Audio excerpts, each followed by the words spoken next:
আমি মৌমিতা। আমার কবিতা পাঠ চ্যানেলে আমার সকল শ্রোতা বন্ধু এবং দর্শক বন্ধুকে আন্তরিক শুভকামনা জানিয়ে আজকের গল্প পাঠ শুরু করছি।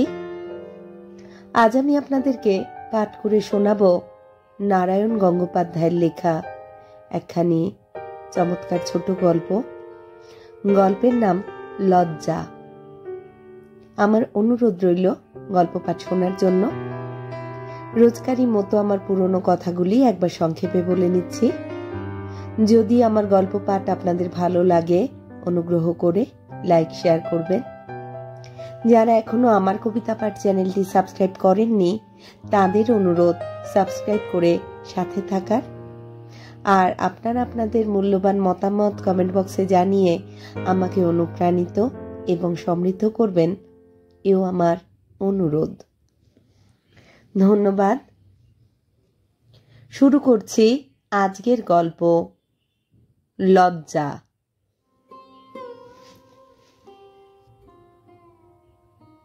বিনয় যেদিন তাদের বাড়িতে প্রথম এলো সেদিনের কথা স্পষ্ট মনে আছে উজ্জ্বলার।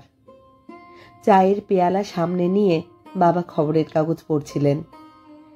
রবিবারের প্রকাণ্ড কাগজ, আপিসের ছুটি সব তন্নতন্নভাবে শেষ করে বাবা এবার অকারণ কৌতূহলে ওয়ান্টেড কলমে মন দিয়েছিলেন। উজ্জ্বলা ঘরে ঢুকল। এই ড্যাফোডিলস কবিতার শেষ কটা লাইন বুঝিয়ে দাও বাবা। ড্যাফোডিলস? ওয়ার্ডসওয়ার্থ? বাবা বইটার দিকে হাত বাড়ালেন। কই দেখি। ঠিক সেই সময় বাইরে থেকে বিনয় ডাকল, দুর্গেশবাবু আছেন? সন্ত্রস্ত হয়ে বাবা সাড়া দিলেন, কে? বিনয়, এসো এসো। বিনয় ঘরে ঢুকল। মাথায় এক রাশ ঝাঁকড়া এলোমেলো চুল, গায়ে অস্তিন গোটানো আধময়লা শার্ট, চোখে মোটা কাচের চশমা, আর তার ভিতর থেকে একটা অর্থহীন উদাস দৃষ্টি। ফিলোজফিতে এমএ পড়ে ছেলেটি। চেহারা চলাফেরাতেও পুরো দস্তুর, দার্শনিক।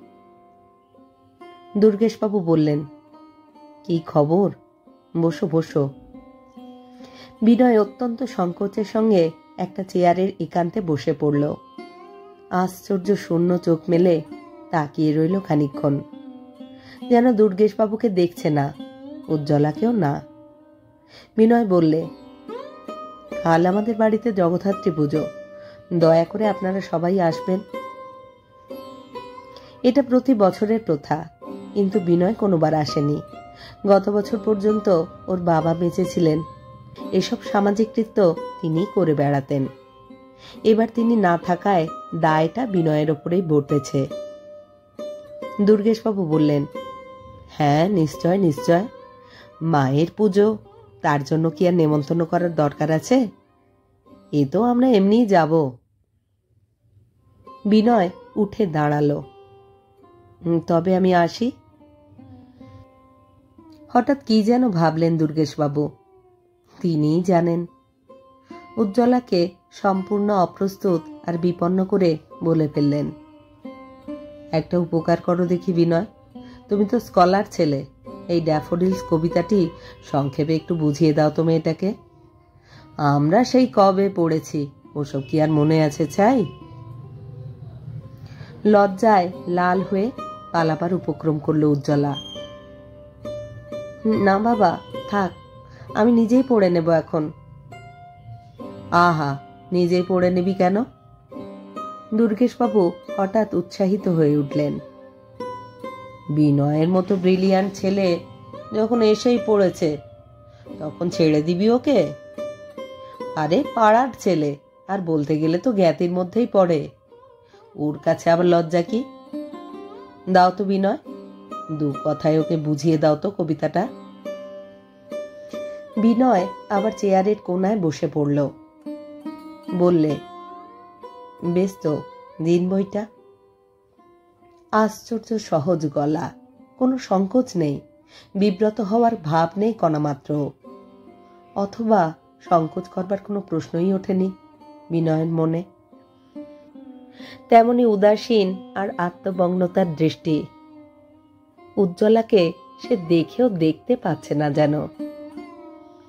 বই এগিয়ে দিতে দিতে হাত কাঁপছে উজ্জ্বলার, কিন্তু বিনয় লক্ষ্যই করল না। বেশ সহজ ভঙ্গিতে বলে চলল, আপনার ডিফিকাল্টি কোথায়? শেষ 4টি line. For oft when on my couch I lie। বোধহয় জানেন এই কটি লাইন কবি নিজে লেখেননি। প্রায় 20 মিনিট পরে বিনয় যখন থামল, তখন আনন্দে ঘন ঘন দুর্গেশবাবুর মাথা নড়ছে, আর উজ্জ্বলা নিবিড় মুগ্ধ চোখ মেলে তাকিয়ে আছে বিনয়ের দিকে। বিনয়ের কথার অর্ধেকও সে বুঝতে পারেনি, সে তার বুদ্ধির বাইরে। কিন্তু এমন আশ্চর্য সুরেলা গলায় কেউ যে কবিতা আবৃত্তি করতে পারে, এমন চমৎকার উচ্চারণে অনর্গল ইংরেজি বলতে পারে, কথা বলতে বলতে কারো শূন্য স্তিমিত চোখ যে বুদ্ধি আর প্রতিভার আলোকে এমন ঝকঝক করে জ্বলে উঠতে পারে, উজ্জ্বলা তা জানত না। হঠাৎ দুর্গেশবাবু চেঁচিয়ে উঠলেন, সুপার, ইউনিক। তার চিৎকারটা এতক্ষণের মহাবিষ্টতার উপরে একটা আঘাতের মতো এসে পড়ল। বিরক্তিতে ভ্রু কুঞ্চিত করল উজ্জ্বলা। দুর্গেশবাবু বললেন, কিছু মনে করো না বিনয়, কলেজে পড়বার সময় ডক্টর ঘোষের ইংরেজি শুনেছিলাম, আর এই শুনলাম তোমার মুখে। Simply wonderful. আমার এই মেয়েটা ইংরেজিতে বড় কাঁচা, যদি সময় করে মধ্যে মধ্যে একটু আধটু ওকে পড়িয়ে দাও, বড় উপকার হয় তাহলে। আর তাছাড়া তোষামতের ভঙ্গিতে দুর্গেশবাবু হাসলেন। বলতে গেলে তোমরা তো ঘরেরই লোক, জ্ঞাতির মধ্যেই পড়ো, এটুকু জোর করতে পারি তোমার উপর। বাবার কথার ভঙ্গিটা ভারী বিশ্রী লাগলো উজ্জ্বলার কানে। ইচ্ছে হলো প্রতিবাদ করে বলে, এ আমাদের অন্যায় জুলুম বাবা, উনি কেন নিজের ক্ষতি করে নিজে সময় নষ্ট করবেন আমার জন্যে? কিন্তু কোনো ভাবান্তর দেখা দিল না বিনয়ের মুখে। তেমনি নিষ্পৃহ উদাস ভঙ্গিতে বইটা উজ্জ্বলার দিকে এগিয়ে দিয়ে বলল, বেশ বেশ, তো আসবো। এতটুকু আগ্রহের দীপ্তি নেই মুখে, এক বিন্দু বিরক্তির চিহ্নও না। উজ্জ্বলা হঠাৎ কেমন অপমানিত বোধ করল নিজেকে। তারপরেই উঠে পড়ল বিনয়, দরজার দিকে এগিয়ে যেতে যেতে বললে, তবে আজ আসি দুর্গেশবাবু, আমাকে আরো 3-4 জায়গায় বলে যেতে হবে। উজ্জ্বলা ভেবেছিল ওটা কথার কথা, সৌজন্য বজায় রেখে চলে যাওয়া। তারপরে রাস্তায় বেরিয়েই বিনয় সে কথা একেবারেই ভুলে যাবে। আজ 5 বছর ধরে তো সে এই পথ দিয়েই বিনয়কে যেতে আসতে দেখতে পায়। অদ্ভুত আত্মমগ্ন মানুষ, সহজে কারোর সঙ্গে কথা বলে না, ফিরে তাকায় না কারোর দিকেই। পাড়ার লোকে বলে ছেলেটা পাগল। দিন রাত বইয়ের ভিতরে মুখ গুজে পড়ে থাকে, আর কিছু যেন দেখতেই পায় না। দুপায়ে দুরকম জুতো পরে হাঁটে, উল্টো জামা গায়ে দিয়ে রাস্তায় বেরিয়ে শেষে পকেট খুঁজে পায় না। একটা পয়সা সঙ্গে না নিয়েই ট্রামে উঠে বসেছে কতদিন। অদ্ভুত ভালো মানুষ, কলেজ থেকে নিজের বাড়িতে কি করে যে ফিরে আসে সেইটাই আশ্চর্য। কিন্তু এবার বিনয় প্রমাণ করে ফেললে যে কোনো কোনো কথা তারও মনে থাকে।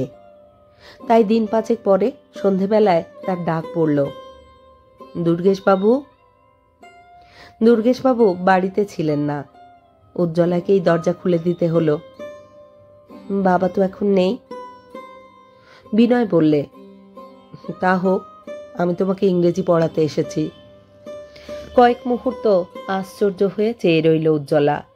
তারপরে দেখতে পেল শিশুর মতো শান্ত একটা সারল্য বিনয়ের মুখে, চোখে সেই আত্মমগ্ন বিচিত্র দৃষ্টি।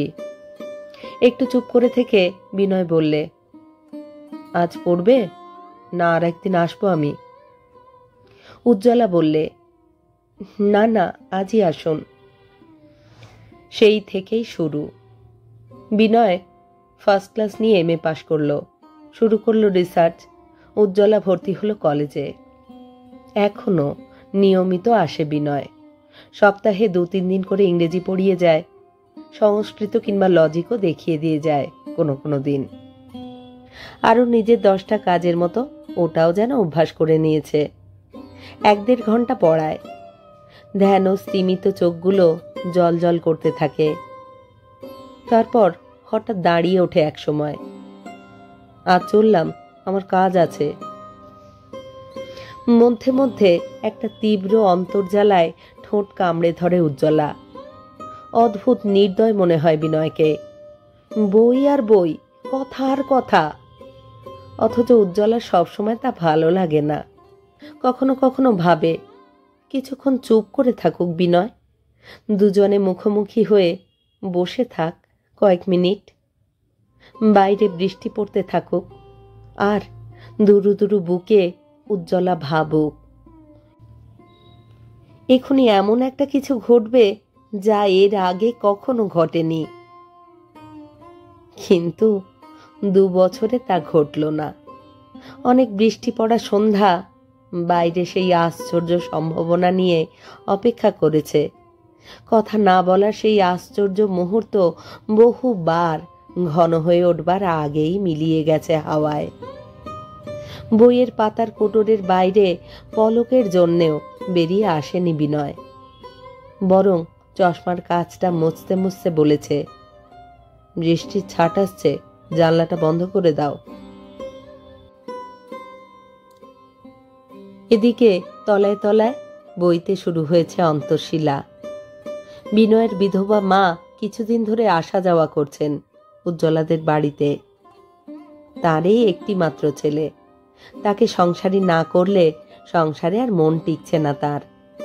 একটি ভালো পাত্রী যদি তিনি পান।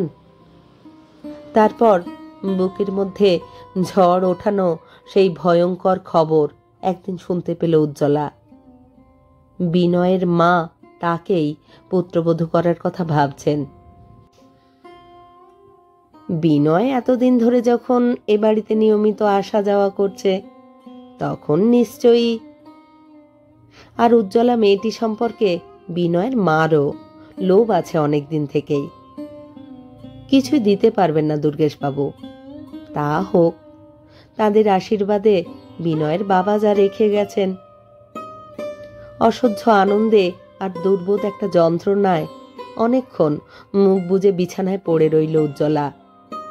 শেষ পর্যন্ত পুঁথির পাতা থেকে নেমে বিনয় ধরা দিতে আসছে তারই জীবনে। ওই ঘুমন্ত পুরুষটি তারই ছোঁয়ায় এবার জেগে উঠবে ধীরে ধীরে। শিশুর মতো বিস্ময়চকিত চোখ মেলে তাকাবে তার দিকে, বলবে, বিনিদ্র রাত্রে প্রহর জাগা শুরু হলো উজ্জ্বলার।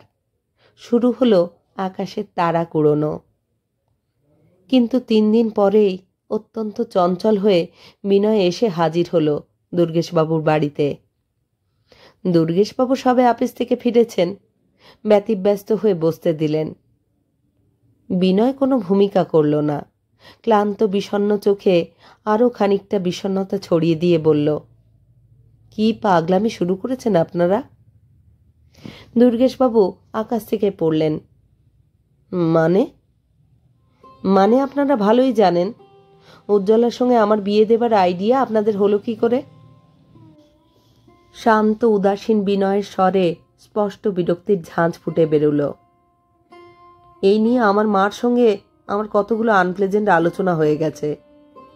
আত্মীয় ভেবেই উজ্জ্বলাকে আমি পড়াতে আসি, কিন্তু বিয়ে করার কথা উঠতে পারে তা বুঝলে আপনাদের এখানে কখনোই আসতাম না। দুর্গেশবাবু নিভে গেলেন একেবারে। এই তুমি কি বলছো বিনয়? এত আশা করে আছি আমরা। কথাবার্তা প্রায় ঠিক। নির্বাক নিরুত্তেজ বিনয় অবিশ্বাস্যভাবে প্রগল্ভ হয়ে উঠল। কথাবার্তা কি আপনাদের ঠিক করতে বলেছিল? বিয়ে করব আমি, অথচ আমার মতামতের কোনো প্রশ্নই নেই। চমৎকার। দুর্গেশবাবু শেষ চেষ্টা করলেন, কিন্তু উজ্জ্বলা তো। হ্যাঁ, উজ্জ্বলা খুবই চমৎকার মেয়ে। সেই জন্যই তো বলছি, আরও বলছি, ওকে কেন জড়াচ্ছেন এইসব খ্যাপামির ভিতরে? আমি এখন বিয়ে করবই না, ভবিষ্যতেও বিয়ে করার জন্য কোনো আগ্রহ নেই আমার। তাছাড়া আর একটা কথা, উজ্জ্বলাকে পড়ানো নিয়ে যখন এত গোলমাল উঠেছে, তখন ভবিষ্যতে আর আমি এ বাড়িতে পড়াতে আসবো না। যেমন এসেছিল তেমনি দ্রুত বেগে নিজের বক্তব্য শেষ করে বেরিয়ে গেল বিনয়। দুর্গেশবাবু স্তম্ভিত চোখে চেয়ে রইলেন। আর ঘরের বাইরে যেখানে দাঁড়িয়ে কথাগুলো শুনছিল উজ্জ্বলা, সেইখানে সে নিথর হয়ে রইল, এক পাও নড়তে পারল না। আজ উজ্জ্বলার বিয়ে। কে পাত্র, কি তার পরিচয়, কেউ তা ভালো করে জানে না, এমনকি মেয়ে পর্যন্ত দেখতে আসেনি কেউ। দুর্গেশবাবু কোথা থেকে কি যেন বন্দোবস্ত করেছেন, একমাত্র তিনিই তা বলতে পারেন। উজ্জ্বলা একটা কথাও বলেনি, একবারের জন্যেও প্রতিবাদ তোলেনি। যার খুশি আসুক, যে খুশি তাকে তুলে নিয়ে যাক, সব সমান তার কাছে।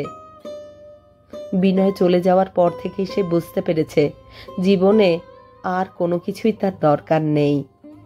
সমস্ত আশঙ্কার উপরে দাড়ি টেনে দিয়ে একটা পরম নির্বেদের মধ্যে মগ্ন হয়ে গেছে সে। বিনয়ের মতোই তারও চিন্তাভাবনা নিরাশক্তির নেশায় আচ্ছন্ন। বিনয়। চেলি চন্দন পরা উজ্জ্বলা নির্দয় ভাবে নিজের ঠোঁট কামড়ে ধরল একবার। আজই শেষ, এরপরে বিনয়ের কথা আর কোনো দিনই তার মনে পড়বে না। বিনয় যদি এত সহজেই তাকে ভুলে যেতে পেরে থাকে, তারও মনে রাখবার দায় নেই। বাইরে বাজনার আওয়াজ, শঙ্খে ফুঁড়ছে ঘন ঘন, একটা প্রবল কোলাহল। একটা ছোট মেয়ে ছুটতে ছুটতে এলো। উজ্জ্বলাদি, বর এসে গেছে তোমার। একবার, শুধু একবারের জন্যে উজ্জ্বলার ইচ্ছে হলো এই মালা, এই গয়না সব ছুঁড়ে ছুঁড়ে ফেলে দেয়, ছিঁড়ে টুকরো করে ফেলে পরনের চেলি। তারপর হঠাৎ নিচের কোলাহলটা এক প্রবল বিশৃঙ্খলায় পরিণত হলো, যেন মারামারি শুরু হয়ে গেছে। বুড়ো, বুড়ো বর, 60 বছরের বুড়ো, কে যেন চিৎকার করে উঠল। মাথার সব চুল সাদা, মুখে দাঁত নেই বললেই হয়। মেয়েটাকে হাত পা বেঁধে জলে ফেলে দিচ্ছে। উজ্জ্বলার হেসে উঠতে ইচ্ছে করল। এই ভালো হয়েছে, এর চাইতে ভালো আর কি হতে পারত। সমস্ত আকাঙ্ক্ষার চির নির্বাণ, একেবারে পরিপূর্ণ সমাধি। 2 বছর পরেই হয়তো সাদা থান পরে ব্রহ্মচর্যের তপস্যা। চমৎকার। তিলে তিলে আত্মহত্যা করবার ভদ্র উপায় এর চাইতে কি আর হওয়া সম্ভব? নিচে বিশৃঙ্খল চিৎকার শোনা যাচ্ছে, ঝড় বইছে যেন। সিঁড়িতে পায়ের শব্দ শোনা গেল। তারপর যে ঘরে উজ্জ্বলা বসেছিল সেখানে ঢুকলেন বিনয়ের মা। পিছনে পিছনে মা এলেন চোখের জল মুছতে মুছতে। বাবা এলেন অপরাধীর মতো। 2 চোখে আগুন ছড়িয়ে বিনয়ের মা বললেন, এটা কি করছেন দুর্গেশবাবু? কি আর করা যায় বলুন, আমার যা অবস্থা। তাই বলে কসাইয়ের মতো জবাই করবেন মেয়েটাকে? দুর্গেশবাবু কেঁদে ফেললেন। আমার দশা দেখুন এখন, পাড়ার ছেলেরা তো বরের গাড়ি ঘেরাও করে রেখেছে, কিছুতেই নামতে দেবে না, অথচ সব হয়ে গেছে, লগ্ন বয়ে যায়। বিনয়ের মা বললেন, সে আমি দেখছি। তারপর গলা তুলে তীব্র স্বরে ডাকলেন, বিনয়। ঘরের বাইরেই বোধহয় বিনয় দাঁড়িয়েছিল। ডাকের সঙ্গে সঙ্গেই ভিতরে চলে এলো। এতক্ষণ ধরে তারই সামনে আশেপাশে যে নাটকটা ঘটে চলেছে তার সঙ্গে কোথাও যেন যোগ ছিল না উজ্জ্বলার, যেন দর্শকের নির্বিকল্প আসনে বসেছিল সে। কিন্তু বিনয় ঘরে ঢোকা মাত্র উজ্জ্বলার বুকের মধ্যে এক ঝলক রক্ত আছাড় খেয়ে পড়ল। ইচ্ছে হলো নিজের গলা দুহাতে টিপে ধরে সে। বিনয় নিষ্ঠুর, কল্পনাতীতভাবে নিষ্ঠুর। নইলে আজকের দিনে এই বাড়িতে সে আসতে পারল কি করে? বিনয়ের মা ডাকলেন, বিনয়। বিনয় চোখ তুলল। মাত্র কয়েক হাত দূরেই চেলি চন্দন মালায় সাজানো প্রতিমার মতো বসে আছে উজ্জ্বলা, কিন্তু বিনয় তা দেখতে পেল না। বিনয়ের মা বললেন, এমন ফুলের মতো মেয়েটা, তুমি কি চাও ওর এত বড় একটা সর্বনাশ ঘটে যাক? বিনয়ের দৃষ্টি এবার উজ্জ্বলার উপরে গিয়ে পড়ল। মাথা নিচু করে রইল উজ্জ্বলা, থরথর করে কাঁপতে লাগলো ঠোঁট। কিন্তু বিনয়ের চোখে এক বিন্দু বিস্ময় ফুটল না, এতটুকু কৌতূহলও না। সেই প্রথম দিনে উজ্জ্বলাকে সে যেভাবে দেখেছিল, আজও তাকালো ঠিক তেমনই ভাবেই। বিনয় বললে, কি করতে হবে বলো? উজ্জ্বলাকে তুমি বিয়ে করবে, নইলে জাত যাবে ভদ্রলোকের, সর্বনাশ হবে মেয়েটার। এক মুহূর্ত চুপ করে রইল বিনয়, তারপর সহজ গলায় বললে, বেশ, আমি বিয়ে করব। ঠিক যেমন করে এক কথায় সে উজ্জ্বলাকে পড়াতে রাজি হয়েছিল, তার সঙ্গে এই গলার কোনো পার্থক্য নেই। দুর্গেশবাবু বিনয়কে দু হাতে জড়িয়ে ধরলেন, কান্নায় আকুল গলায় বললেন, বাবা, তুমি আমায় বাঁচালে। বিনয়ের মা বললেন, আপনি ওই বরকে ফেরত পাঠাবার বন্দোবস্ত করুন, আমি বিনয়কে সাজিয়ে নিয়ে আসছি। 2 ঘন্টা পরে আবার লগ্ন আছে, সেই লগ্নেই বিয়ে হবে।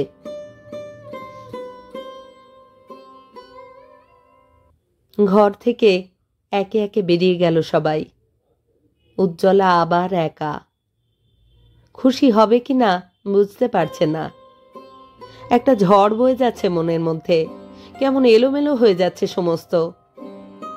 সানাইয়ে আবার সুর উঠেছে, বাড়িতে আনন্দে সাড়া পড়েছে আবার। বুড়ো বর হয়তো ব্যর্থ অপমানে মাথা নিচু করে ফিরে গেছে এখন। আশ্চর্য, বিনয়ের সঙ্গে বিয়ে হওয়ার সম্ভাবনায় তো বিন্দুমাত্র উচ্ছ্বসিত হয়ে উঠতে পারছে না উজ্জ্বলা। বরং সেই প্রত্যাখ্যাত অপমানিত মানুষটির কথা ভেবে সমবেদনায় সমস্ত মন তার আকীর্ণ হয়ে গেছে।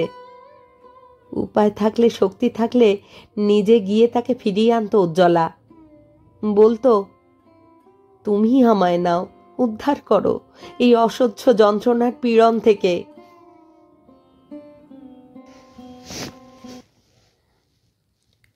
হঠাৎ উজ্জ্বলার সমবয়সী 3-4টি মেয়ে হুড়মুড় করে ঢুকে পড়ল ঘরে।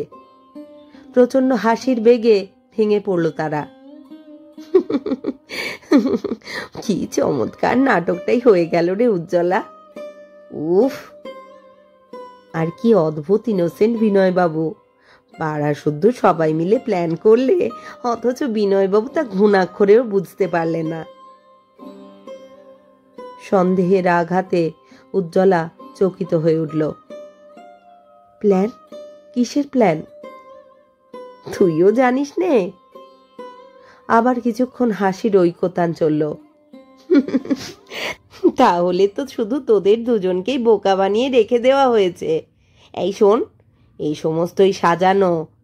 যিনি বর সেজে এসেছিলেন, তার মাথায় ছিল সাদা পরচুলা, দাঁতে কালি মাখানো। ভদ্রলোক অ্যামেচার ক্লাবের অভিনেতা, পাড়ার ছেলেদের সঙ্গেও আগে থেকেই বন্দোবস্ত ছিল। তোর বাবা, বিনয়বাবুর মা, এই প্ল্যানের মধ্যে সবাই ছিলেন।